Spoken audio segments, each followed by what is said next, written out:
All right, so I'm just gonna give a little bit of context.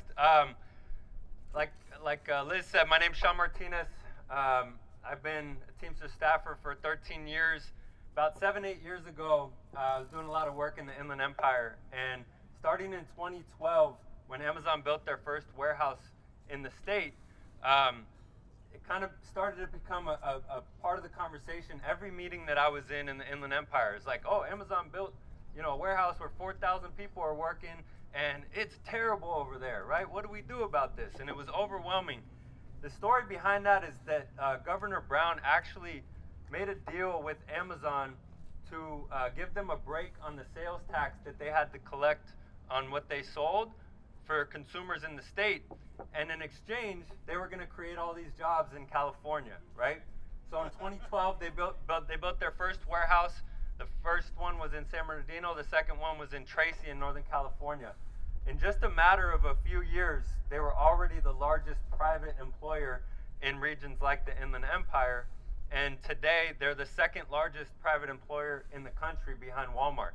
So your fight, like Liz was saying, is a fight in part against one of the largest employers in this nation, and has implications for workers of all types, has implications for the entire working class, and for the future of work, as some high-minded folks like to say. Just to let you guys know what's going on in Palmdale, these drivers, they no longer work for Amazon, but they're the drivers that you see in your neighborhoods every single day in the gray vans. They don't actually work for Amazon.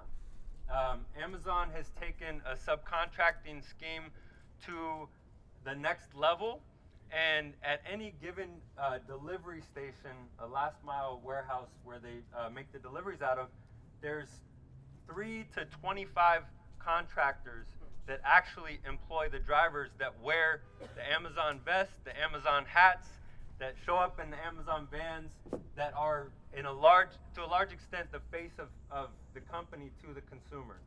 And these workers, in Southern California, most of them make a little bit under $20 an hour.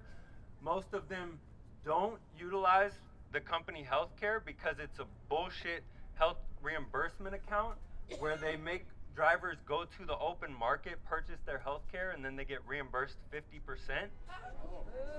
Yeah, I don't know how they get, to me that sounds illegal, but that's crazy to me. And no kind of retirement, maybe a small 401k match. And if you contrast that to the good jobs that the Teamsters have fought for and won and fought to hold on to for generations, which is a very similar fight to what you guys are fighting for. The UPS, you guys everybody's heard about UPS, and we're about to strike, right? And a lot of that fight was over a two-tier drivers system and low wages for our part-time workers on the inside. And at UPS, we still have the semblance of a career path and a path to a decent living, a middle-class standard, whatever you want to call it. A top-rate UPS driver does make good money, does make over $40 an hour with free health care and a pension. And that's what we need to be able to survive as workers in this country, right? Just to go more into depth in Palmdale, when Amazon opened its facility in 2021 that these folks worked at, UPS had to lay people off because previously they were doing all of the Amazon work along with the Postal Service. So they laid off good career jobs to replace them with jobs where folks are barely making ends meet, and Amazon thrives off the high turnover, low wages, high exploitation.